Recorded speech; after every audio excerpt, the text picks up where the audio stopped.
Hello, everybody, and welcome to another great episode of My EdTech Live. Thank you so much for joining me on this wonderful day. And wherever it is that you're joining us from around the world, we thank you, as always, for all of your support. We appreciate all the likes, the shares, the follows. Thank you so much to our new YouTube subscribers. We really appreciate it. As you know, our mission is to get to 1,000 subscribers this year, and we just thank you for all of that support. And a big shout out to our sponsor, EduAid. Thank you so much, EduAid, for sponsoring our show and believing in our mission of connecting educators one show at a time. And I am excited about today's conversation because today we're going to be talking about creativity and amplifying creativity. So I'm really excited to welcome to the show today Joe Santiago, who is joining us all the way from Brooklyn today. Joe, how are you doing today? I'm doing great. Thanks for having me here. Feeling good. It's Friday morning here.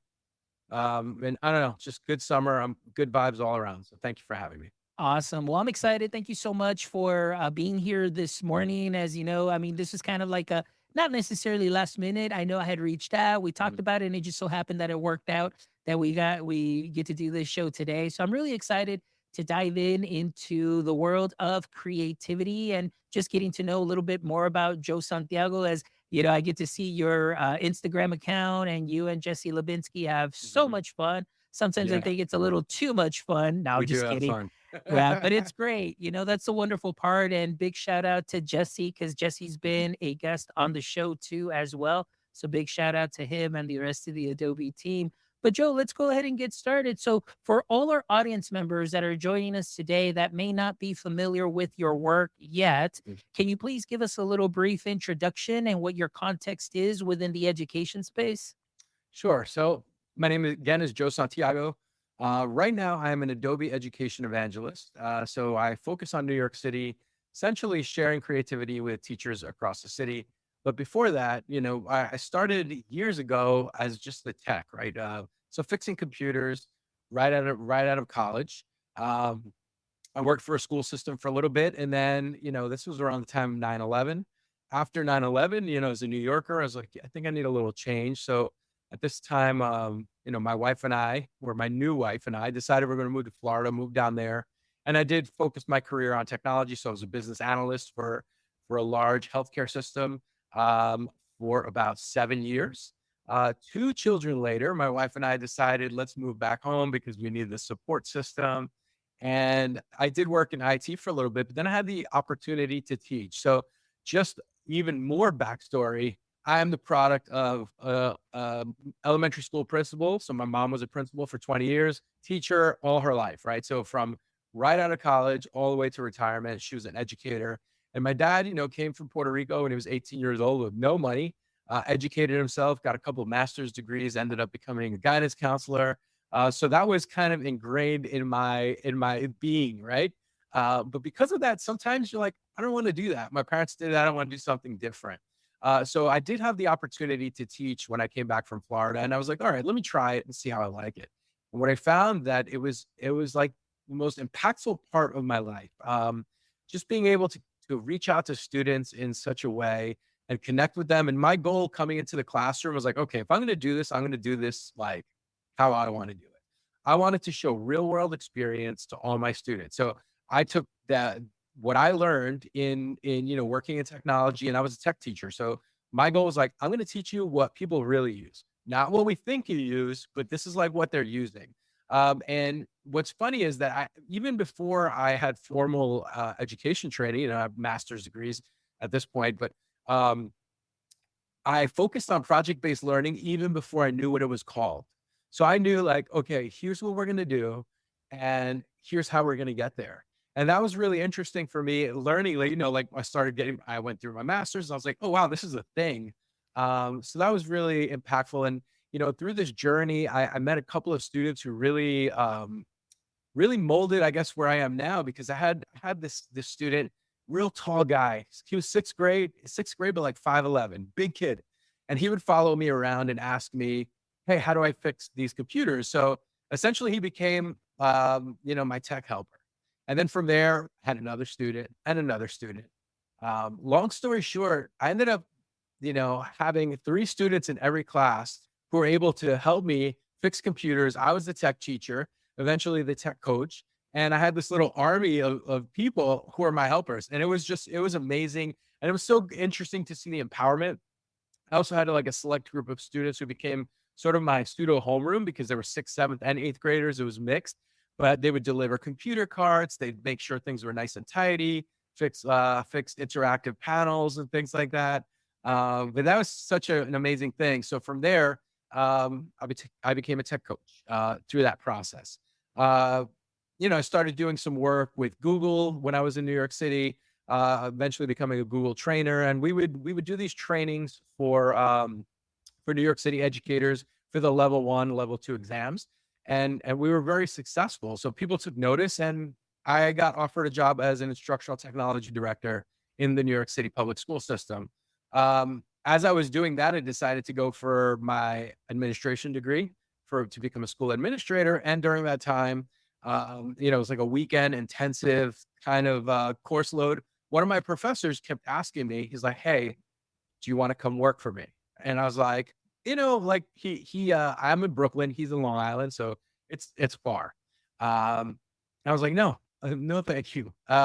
Because I knew it would be taxing on my family. But by the end of that course, I had a job as the executive director for a school district, running all facets of IT and instructional technology. And the reason I took that, even though it was far for me, so there's a lot of travel involved, I took it because I wanted to learn. So New York City as a whole, New York City school system's gigantic. So you have so many people doing so many different jobs that I would never get the experience I would if I were in a smaller district where I'm dealing with things at the state level. You're dealing with families in the community. You're dealing with like all the facets, really like shaping technology for this whole community, which was really interesting. And surprise, my first year was COVID.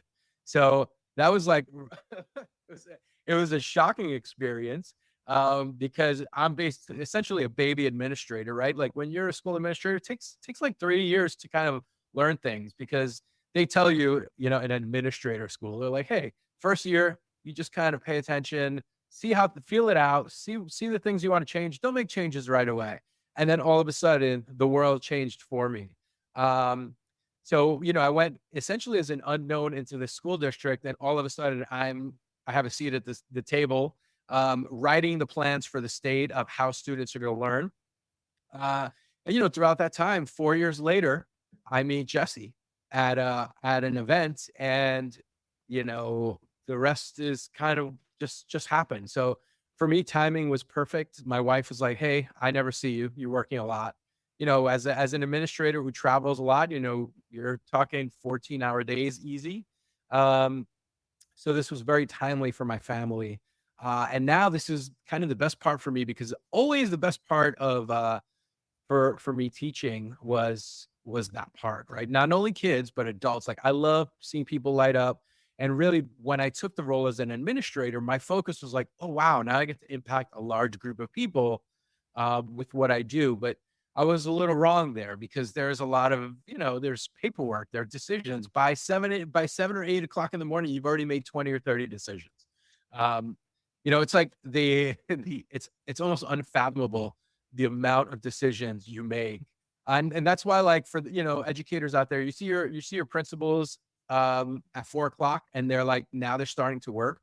It's because they've been answering questions all day, right? Or so the work for an administrator begins after everyone leaves because that's really the only time. And that's why they work so late. Um, but yeah, so that's kind of the summary of my story in how I ended up here. Wow.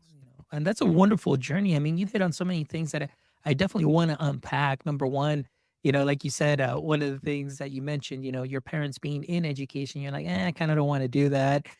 Same thing went for me. I mean, my parents weren't in education or anything, but they were always like, what I saw though, because of being an only child and going to school, it's like all my Mhm, teachers were becoming friends. I mean, excuse me, all my friends were mhm. becoming teachers, I should say. And I was Right. like, no, I'm going to break that cycle. I'm going to go to school for business and I'm going to be Mhm. rich and I'm going to take care of my family and this and that. And so graduated with a bachelor's degree, but then I fell into teaching and I absolutely fell in love with it. And so it was so cool. And being in education for 18 years now has been just wonderful, from classroom and then moving up as, instructional software specialist for the Mhm. district too as well.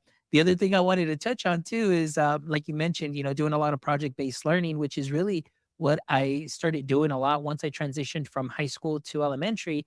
And so I didn't know that that was a thing either. So right now, you just kind of reminded me. It was almost Mhm. like we're wearing the cool band shirt before the band was cool, and, and then everybody started. Now I'm like, hey, this is a real thing. So that's great, because a lot of what you described and the feedback and the collaboration and just the community that you built with your students, as you were describing the way that you would work together and that they would be out there on the campus and things of that sort, very similar and reminiscent to my story Mhm. too as well, being in the classroom and working with my students and teaching them how to code and teaching them how to do doing robotics and STEM camps, and really just hands-on learning within the curriculum itself. And really it's just a wonderful experience. So that really kind of touched my heart, because I was like, man, this is so cool that, the way the stories are, and very similar, and all that good stuff. But, also just the level of experience that you got to have in this period of time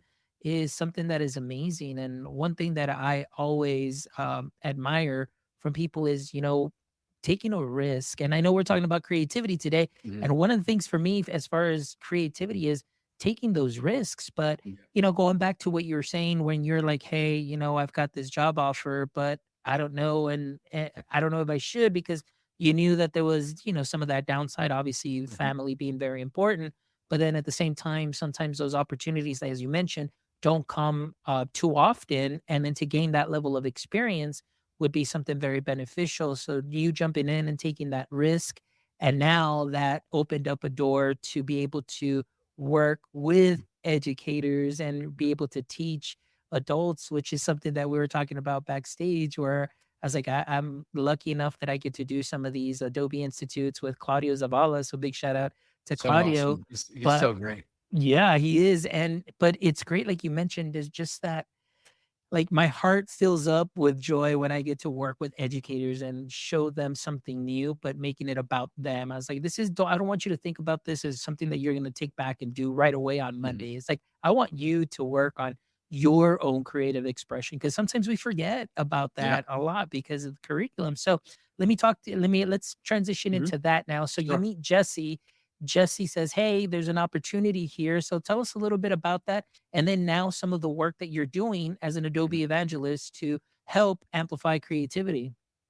Yeah, so I mean, that opportunity just came from a conversation, and they were looking for people. My name kept coming up. So really, like for those of you out there who are interested in doing this, and all you have to do is like look around at how people are doing things. My trajectory is different than others. So, a lot of people are on the national stage, but I was like super straight up New Yorker, just like pounding the pavement, making sure that people learned what they needed, right? And I tell people, like, if you're a good person and you work hard, for the most part, things are gonna work out because, um, listen, we've all worked with people who are like, oh, they're different people rise to the top in different ways, right? My thing is keep it positive, build relationships, help people because one day you're gonna need a little help and people are gonna be there. And also like the same way people rise, they fall, right? So people, you can be like the next best thing, and then all of a sudden tomorrow you're not. So just be aware of that in how you treat people and work with people. So now, like all my experience and really like the creativity piece that I didn't talk about is so behind me is my DJ setup, right? I've been doing this since I was 14 years old. So that story started as a kid. Like I'm well into my 40s at this point, and I'm still doing it because it's my kind of creative outlet. And during the time of my like traditional career, I also was like DJing nightclubs for 5,000 people, right? So that's another side of me. And that's really the creative piece. And what's interesting about my work now at Adobe is I get to plug all that in. So I learned Photoshop when I was around 18 years old. So it was just like basically new Photoshop. And we would go into Kinko's at like 2 o'clock in the morning because we could rent terminals. And that it was cheap at that point. It was like $9 or something. Whereas in the day we couldn't afford it, right? We're kids. So we'd go and we would go to Kinko's and design flyers for our events. And that's really how I started to learn like how to use Photoshop and creativity. And as a kid, I used to paint and I was always drawing. I was that kid, right? Always doodling or so the creative side was always there. And throughout my years, dabbled in some like graphic design and some websites and things like that. But this is the thing behind me. This is the one that sticks forever. Um, what's interesting about my role now is now I get to kind of weave my education side and then this. And this is the first time I've ever been able to do that because those lives have been completely separate. So I always had a regular job and then I used to do gigs, on the side. Right. So, and at one point, there was a path that I could have taken where you know, what I was making at my regular job was almost equal to what I was making DJing just on 1 or 2 nights a weekend, So I had to choose. And I chose what was best for my family. I was like, stick with that because that the bigger you get, that world it's busy. I was driving around to go to my job as executive director, but here it would have been like traveling, and you're never seeing people. So I made the decision. So this is kind of my creative outlet. But now, like for the first time, I get to like wear it proudly, and this becomes part of my work, which is really interesting. So the creativity piece, like I finally get to be in a position where all those parts of me, I get to share with others. And really like now that I'm thinking about like how this works for me in the future, because I worked so hard to separate it. Now it's like, okay, how am I bringing this together so that we can impact kids? Because there are tons of people like you and I, um, that whose needs really weren't addressed in school, right? So I remember 8th grade. I remember my teacher drawing the Civil War in chalk on the board. And I use this frequently when I do sessions because, like, that's one of the, like, I remember it vividly. I don't remember much else about 8th grade, but I remember her drawing on the board. And now as an adult, I can reflect and say, oh, wow, like, I'm a really visual learner, not just like a visual, like, I can see it and I can do it. I'll remember it like, you know, almost photographic, right? So like there's situations where I will remember, I can close my eyes and I can visualize. And that really helped me in my tech career too, because when sometimes you're supporting someone, they call you and you're just like, you close your eyes and I would visualize, okay, you're going to click here, you're going to do this, you're going to do that. But not until I was an adult did I really understand that. So part of my role now is I get to work with so many different teachers and say, hey, there are a lot of people like me. And like using tools like and listen, I'm an evangelist for Adobe, so we use Adobe Express, but whatever tool you're going to use, like allow kids different outlets. And that's why I like project-based learning, because you can do different jobs, right? Hey, you're really good at this, you're really good at that. So you can kind of like split things up, and that's how it works in real life, right? So at my job, maybe I'm really good at one thing, someone's really good at another, and we work together. And I know like as educators, we want to give the student the whole well-rounded experience. Um, but we need to understand that, there are different personalities and different learning styles in those classrooms. And maybe you look at someone and you don't see that, but maybe it's in there, right? So they're like, you can't tell what someone's learning style is just by looking at them. You need to kind of dig deeper. So that's kind of what I try to do, here at Adobe, and just work with teachers to have kids create and do different things, because at the end of the day, you know, not everyone realizes what I did, right? Like sometimes you need to be led to that. Yeah. So it just, I kind of went off on a tangent there, but No. it's like, this is like my feelings of the way things are. Um, we just need to, I think overall, like as a society, we need to do better in understanding people's differences and helping them achieve their best. There you go. I love that. And a lot of the things that you mentioned too, especially with project-based learning, I myself can really, you are spot on because of my experience too as well. I think the mentality like you mentioned, okay, so when I was in school, maybe I wasn't the best student, and I'm not talking about like being a troublemaker or anything. It's just, as far as learning. And then right now you mentioned that anecdote that you said about a teacher drawing and seeing that on the board, and then that just I'm sure you still remember it today. And I don't It's know. like Yeah. I'm there right now. Well, let me tell you something.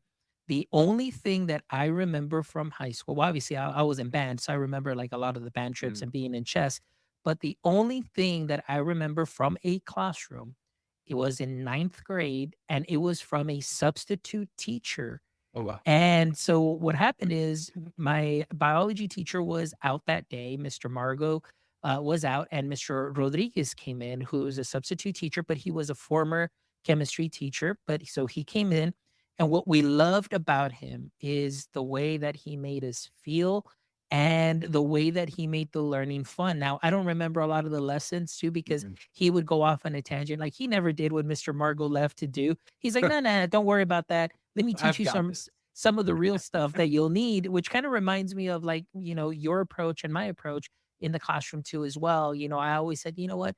And even like doing trainings, like you mentioned, like the Google level 1, level 2, Mhm. doing those in my district, I just like kind of like lean it out and trim the fat and give them exactly what it is that they need. Mhm. But then what I'll do is the resources that are built, we build, based on what we're doing on a day to day within our curriculum or within a school setting. So then they're like, "Oh, I get it now." So Mr. Margot reminded me of that. Excuse me, Mr. Rodriguez. What I remember is that he came in and he said, "Guys, I'm going to teach you the most important thing that you'll need to know, and you won't need to know anything else after this for chemistry." He goes, and he goes up to the board, and in big letters he writes C. Hopkins Cafe. And we're all looking at each other. You've got like 25 kids, ninth graders just there. See Hopkins Cafe. We're trying to figure it out. He goes, "This is all you'll need. These are the 7 elements that the human body needs to, for you to survive. And that's it." So I've never forgotten See Hopkins Cafe, which is carbon, hydrogen, oxygen, phosphorus, potassium, iodine, nitrogen, sulfur, calcium, and iron.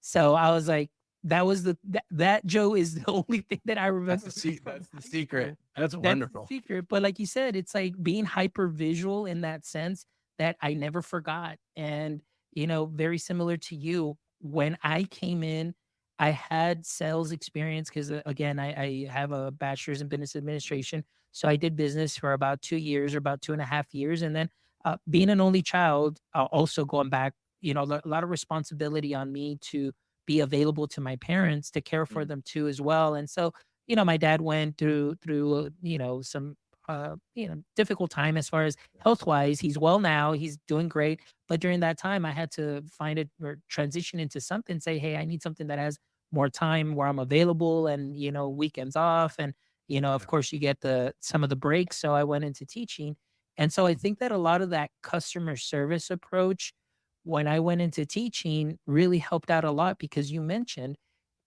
we don't know, we work with various personalities, but we don't know quite yet what is that student's strengths, Mhm. and to play to their strengths for that learning process. And that's something that really helped out a lot, that my students, I not only treated them as students, obviously, but I also treated them as customers, where I was like, I've got 26 customers that I have to teach algebra to, and not every customer is going to buy algebra the same way. So I need to kind of figure those things out and know how they learn and play to their strengths. And that's one of the things too that really helped out a lot, and that I see is something that can be or can bring much success to students within the classroom setting, to be able to offer alternatives and multiple modalities of showing that they have mastered the learning, whether it's a digital learning artifact, whether it's something that they draw, whether it's something that they create, whether it's a, Google slide, or they do a screen recording of themselves.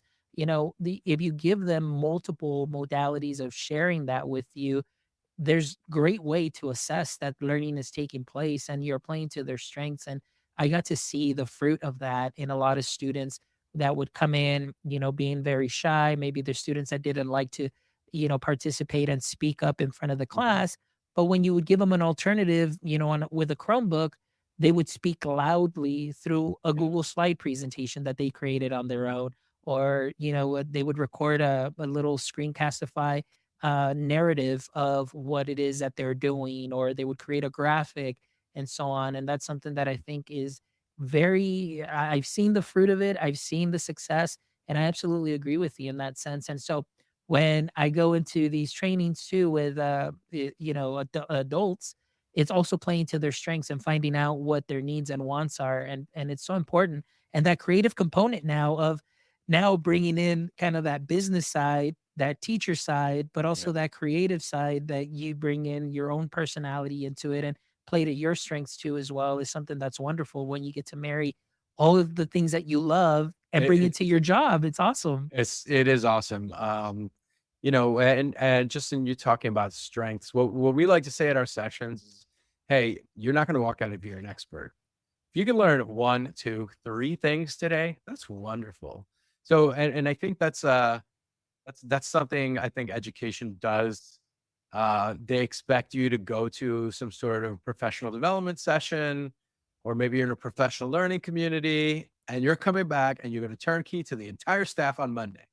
That's like it's wild, and sometimes I feel like that's just checking boxes, right? Oh well, we have to show this, so let's check that box. But the reality is, we don't expect our kids to be experts after one period, right? Or like after a couple of lessons. Oh well, now you're an expert. Now you can kind of teach the class. But yet with adults, we do that, which is very interesting to me. So I always tell people, you learn one, two things today, awesome. And really, like, I think because of that, like, that if you say that early on, um, you make those connections early on because some people aren't creative, right? Maybe they feel like, "Oh, I'm not a creative person." If you do that, immediately alleviates, and you have people who are willing to try different things.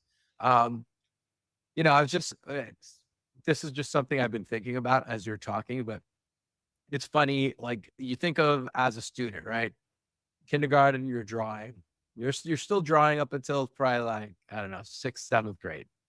And then all of a sudden it becomes like heavy text based. We're writing, we're writing, we're writing. Then we go to college to prepare ourselves and we write some more. Don't really get to be so creative unless you're in a creative path, right? So for the most part, educators are typing, right? We're reading, we're typing, or we're creating something similar to that. Then we become teachers, and then we get to create again a little bit. Maybe like you're making a bulletin board, you're creating, right? If you're an elementary school teacher, you're creating more. The upper grades create less. You become an administrator, you're creating nothing except for uh, like presentations, to say here we did this and that. Um, so what I find is like the older we get, we disconnect ourselves from creativity. Uh, and that's a bad thing because creativity is therapeutic, right? Like when I create something, I can get lost in that. So being a creative type all my life and then really stopping in my tracks to be like a hardcore administrator and dealing with the problems where I didn't have the space to create. Coming back to, this role right now, um, where I get to create all the time is beautiful. So what I like to tell educators out there, like, take some time to be creative. Um, Even if you feel like you're not a creative type, it's in there. Try it, and you're gonna feel that therapy just kind of set in. Just even if it's not on a computer, and you just want to like draw something or cut paper, like something as simple as that. Once you start doing it, you're gonna see that you're gonna want to have your kids do it, and once your students are doing it, like, ingrain in them that this is something they can do forever. Creativity doesn't have to be taken, even though it's taken for me for a bit. And we do get lost in that because we have so much work and the pressure. Um, but honestly, the world is a more beautiful place because of creativity. When you see like a beautiful mural, or even like you walk into a hotel lobby or whatever it may be, and you're like, wow, this is really nice. That's creativity, and that's somebody's design skill. Um, and that's somebody's job. So keep that in mind. There are people making like a very good living just creating and sharing that love for what they do.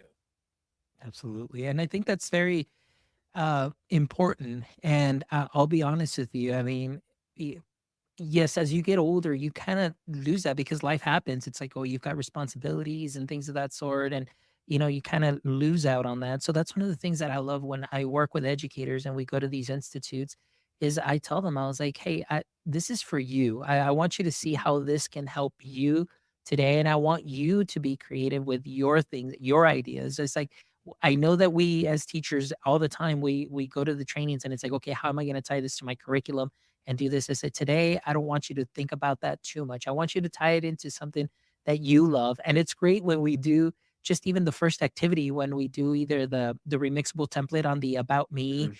Yeah, or that's smart. and all that, and then they do the book cover, and then all of a sudden it's like, oh, I see people doing cookbooks, I see people doing things because it's what they're passionate about and what they Yeah. love. And I said, imagine that. It's like today you reconnected maybe with that creative side that you have, but now you know that feeling and you know how this also, when you go back to your district, whether you do it that Monday or you do it the next Mhm. week or whenever it is Or that the you do next it. month, Yeah. You know, sometimes again, the no mhm. time, right? Exactly. I said, you don't have to go do this right away, but when it comes time to do it, you have this option. And just remember how you felt creating that. And think about your students too, as well, where now you're giving them an opportunity to have this wonderful tool that they can do video, they can do animations, they can just bring their thought process, their creative process out and show you a beautiful learning artifact that has their own special touch to it and their own just, that their heart, they put it out Yeah. there, and it's something that's great where now you get to see how they learn, you get to see their thought process, you get to see their creativity, and that's something that is wonderful and amazing. And I know for myself, yeah, it was back in about 2017, 2018, I think it was my 2nd TCEA that I had Mhm. gone to, and at the time, it was, Adobe Spark. At the time, it was like, Yeah. that was the huge thing, and so I started creating a lot of stuff on that and getting more involved just in that creative process, just creating graphics, creating quotes, creating things of that sort, and of course tying it into my classroom. But you're absolutely right. And the more that you put yourself out there, sometimes, there are a lot of people there that can be very critical and be like, huh, like you just keep doing the same thing. Like I was like, hey, and Right. it kind of hurt a little bit at first Mhm. because I didn't understand. I was just kind of putting myself out there, but I got some wise words, and I don't know if you ever got a chance to meet him, but well, obviously Claudio too helped out a lot in Mhm. my creative process. He's a big influence. But Yeah. Al Thomas also huge, in my creative experience too as well. And he was a guest on the show back like in episode 20. And I'll Uh, never forget his quote that he said. He goes that a teacher told him, because again, he's very visual too. He mhm. would draw out his learning and things of that sort. And he said, you never know, he goes, the impact that you're having on somebody, just from the things that they see you do. He goes, you never know who is watching Right. that, just by you putting out that one thing that you took a risk on Mhm. to put it out there, how you're influencing somebody else to be able to take that creative risk and Yeah. you just spark that journey and that interest. Like you said, sometimes we do forget as adults. And I think it's something that's very therapeutic. Like for myself, being able to be here with you and speaking is my not only professional development that I get for myself, but it's also shared with the world when I let it out. It's But then amazing. Yep. but in creating the clips and finding those specific sound bites that, Mhm.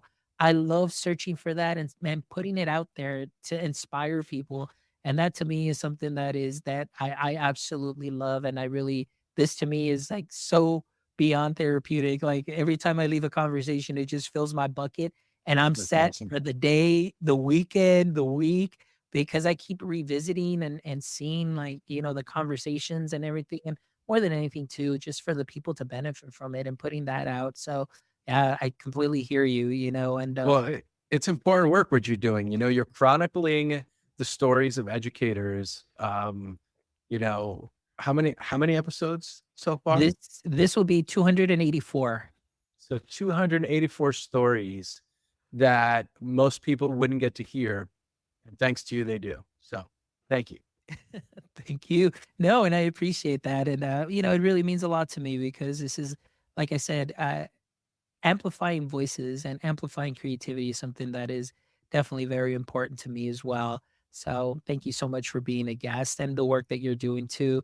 But let's talk a little bit more just about, I guess, let's like Joe as a student. I know you talked a little bit Mhm. about that as the visual. We talked about how it can, how now you've married those worlds. But now I just want to talk just Joe Mhm. Santiago, aside from Adobe and things of Yeah, that sort. sure.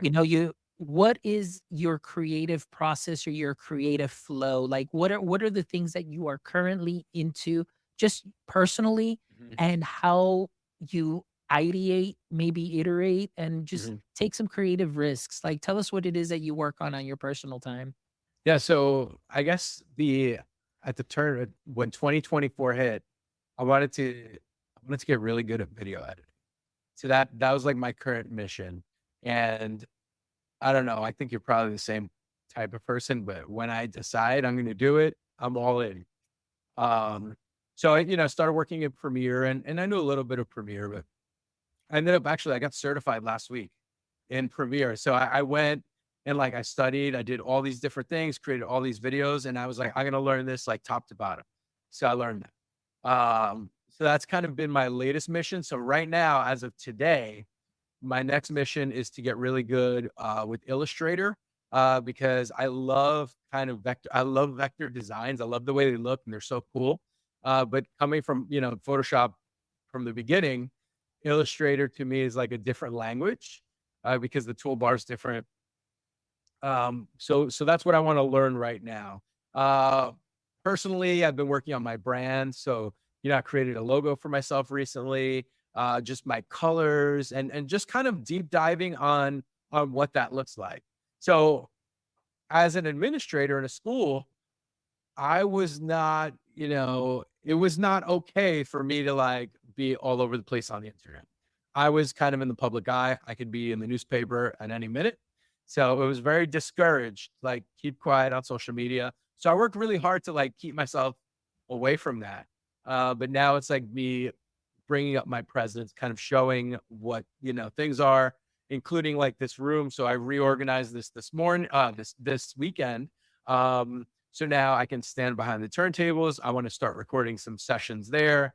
Up on the top there's a green screen, so I can pull that down. And really just creating different zones where I can start recording comfortably. Because what I find that I do like creating content, but sometimes the setup process of creating content is daunting and it's paralyzing. So I'm trying to create a situation for myself where I can flip a couple switches, hit record, and get some good tutorials out and some good instructional content. So that's my love. I was recording instructional videos when I first started teaching. So I would record and I would use myself as my co-teacher. So I'd record the lesson because like when you're teaching, like I was middle school, so you teach 7 classes, right? The kids in the middle get the best lesson. The last ones, they get like a good lesson, but maybe you forget something because you in your mind you said it already. The first ones, they get good lessons, but that sweet spot's in the middle. So what I would start doing for like technical work, like just teaching them how to create different things, is I would record myself and I'd play that video and I would act as my co-teacher. So I'd walk around, I'd help kids who are struggling as they're watching that. Um, and it was really interesting because at the time, not many people were doing that. So the kids would be so tuned in. And I'm talking like kids who are usually all over the place. They were so tuned in to me on the screen that I was like, oh, I'm onto something. So that's really a passion of mine. So that's why, I just kind of I said, okay, well, now I get to work in a creative job where I can really flex this. So the video editing, kind of creating a little studio for myself here. I'm in my basement right now. Had to get creative with some angles. We have low ceilings, but that's where my creativity's been. And I also like to build things. So, I'll just start putting things together. I'm like, all right, I'm known for like, okay, I don't like that wall in my house. I'm gonna rip it out. And like all of a sudden I got a full renovation of my house. My wife knows that about me. As soon as I say, hey, we're gonna do this, she's like, uh-oh. But it always comes out great. So, but that's my kind of thing is I like to build, I like to create. And right now, like the video space and the music also. So kind of getting myself a studio together. That is the right now. Yeah, so that's great. And that's wonderful that, you know, it, for anybody listening to the show, it's never too late to tap in to that creative process, the things that you wish you could do, you can do them now. And there's so much access to so many things now and just learning new things. And, right now when you're talking about video and the creative process and so on, I think it was maybe about before 2020, I think, or if it was maybe during 2020 or 2021, there is a gentleman on Twitter. I can't remember. I used to follow him, but he does one creation a day. Like he never fails. And so I started doing that, and I said, you know what? I'm gonna do something, just kind of push myself Mhm. creatively, and just watch a tutorial and try to emulate, Illustrator, Adobe, anything. Just Mhm. creating things with wonderful platforms. I told myself, I was like, I'm gonna see how far I can go. I made it to 86 straight days of Wow. little videos, but using, going back, using tools in different ways and in different ways that I learned. And so I have all of those videos documented on my YouTube channel, which is my Tech Teacher That's 1381 super channel. cool. But it's so cool, pushing yourself. And I'll be honest with you, it was very frustrating at times because you want to put out the content, but you're learning something new. Mhm. But then at the same time, you feel like, hey, like this isn't too bad. Where now it kind of started opening up more ideas and that creative process and Mhm. problem solving and things of that sort. So I would recommend a challenge, or just you as yourself personally, challenge yourself to maybe like, I'll do one creation a day, one creation a week, just I like something to that. kind of like spark your creative juices and get that flowing. And and I recommend, honestly, the power of social media is great, where also, you tap into your friends and that they can help keep you accountable too as Mhm. well, so you don't lose that spark, you lose that fire, because we know life happens and that could easily, Yeah. happen right away, but we want to make sure we tap into that. And my latest thing has been Legos. Oh, So cool.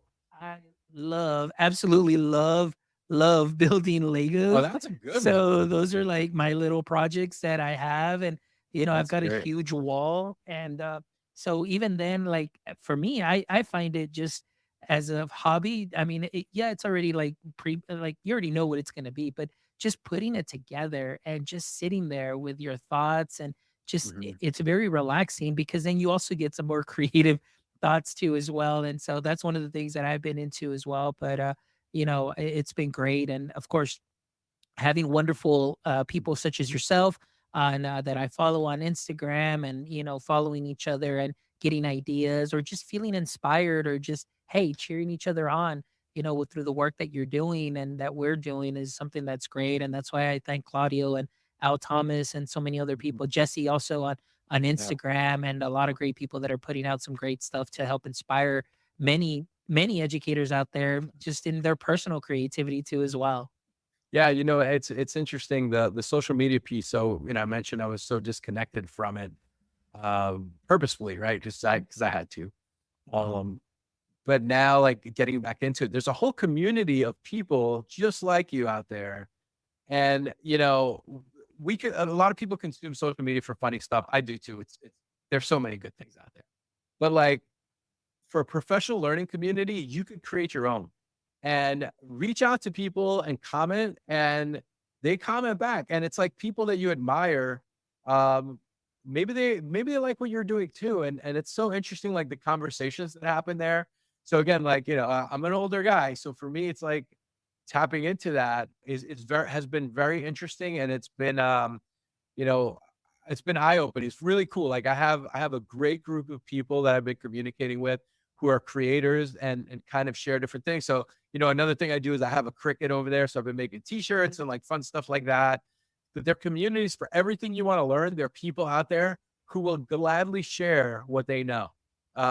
So definitely like tap into other people to get that creative inspiration because it's out there. You just have to decide which direction you want to go. Do you want to consume only silly memes, or do you want to learn some stuff? And I like a little bit of both, but mostly learning things. So it's kind of fun.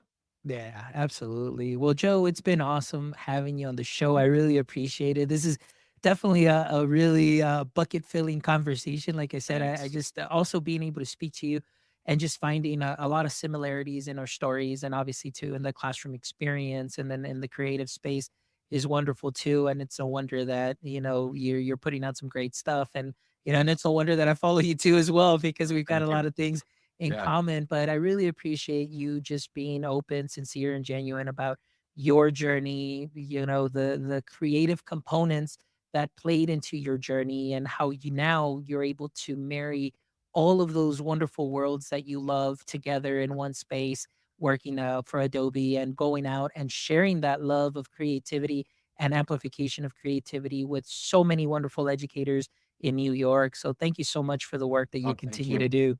And thank you for having me. This has been great.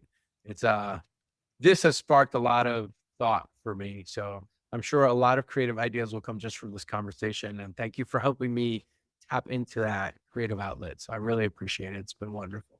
Awesome. Well, thank you. But before we wrap up, Joe, we always love to wrap up the show with the last three questions. And I know I Mhm. sent those over. So hopefully you got to see a little bit of them, and maybe, we'll see what we can do. So this is Mhm. kind of like not necessarily a quick fire, but, Okay. we always just end the show with these. So here we go. Question number one. As we know, every superhero has a weakness or a pain point. So I want to ask you, Joe Santiago, in the current state of education, what would be your current pain point, or like I always like to call it, maybe your kryptonite at this time? Well, personal pain point is perfection. Sometimes I want to be too perfect. I think current pain point in education is really um, testing for kids. Like there's such an emphasis on testing, but not enough emphasis on total child. And I do understand the value of testing because, you need metrics. However, there's a whole group of kids who don't do well in that. And because of those metrics, sometimes they're seen as less intelligent than others, where perhaps that's not the case at all. Maybe they're very smart. They're just they haven't been given that opportunity to show that. So, in our conversation here of creativity, that that is kind of something that we need to figure out. We need to do better with that. Yes, measure students. We need to do that. Very important. Let's measure students in ways that all kids can really show what they know. Absolutely. Absolutely. Thank you so much for sharing that. I know many years ago, there was a gentleman who said, when I worked in Arizona for 1 year. He said, I don't know what the expectation is from the state, where Mhm. they are providing a unimodal test, or like a standardized test for, just students that learn in multimodal ways. I mean, it just kind of doesn't make sense, in that. So I agree with you on that too. I wish there were different ways to providing those metrics and showing learning, like we talked about in the classroom. With project-based learning, you can still see that there is mastery in, the content based on, different varieties of tools and presentations. It doesn't always have to Mhm. be just A through D, so Yeah, I agree with you on yeah. that. If All the right. answer is always C. Yeah, that's what I have. A great friend of mine, he's a math content specialist. He always says, "You know what, guys? If you don't know the answer, just go C all the way down. You'll be Go fine." C. C is the answer. All right. So question number two, Joe, Okay. is if you could have a billboard with anything on it, what would it be and why? If I could have a billboard with anything on it, what would it be and why?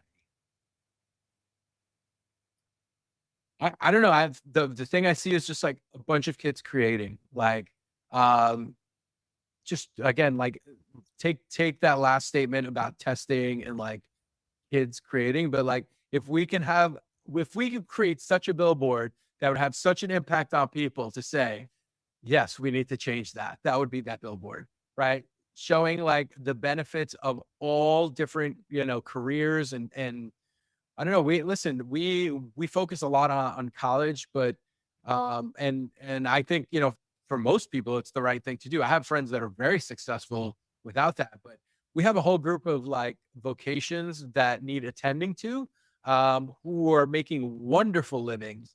I think we need to kind of advertise that, like, hey, there's so many different jobs out there for you. And I think, you know, again, we need to do better at that. Like even at the high school level, show kids the different things. So my billboard would be like advocating kind of a change in what we focus on for the future of children. There you go. Sounds good, man. I love it. Yeah. That's wonderful. Great. And it's a great message too, as well. All right. And then the last question, Joe, is there and maybe something different. I don't know. It may very well be the DJing, or Mhm. now it may have changed, but I always like to ask, is there a hobby or favorite activity that you wish you can turn into a full-time profession?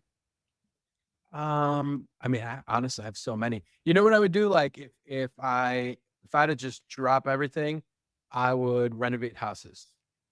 That's what I would do. Yeah, I started doing that like 21 years old. Like I love that. That Uh, is awesome. I kind yeah, of figured like that when you say you knocked down some walls and I have you're like changing zero things. problems. Like I would do that if I knew that that if there's a gamble there, right?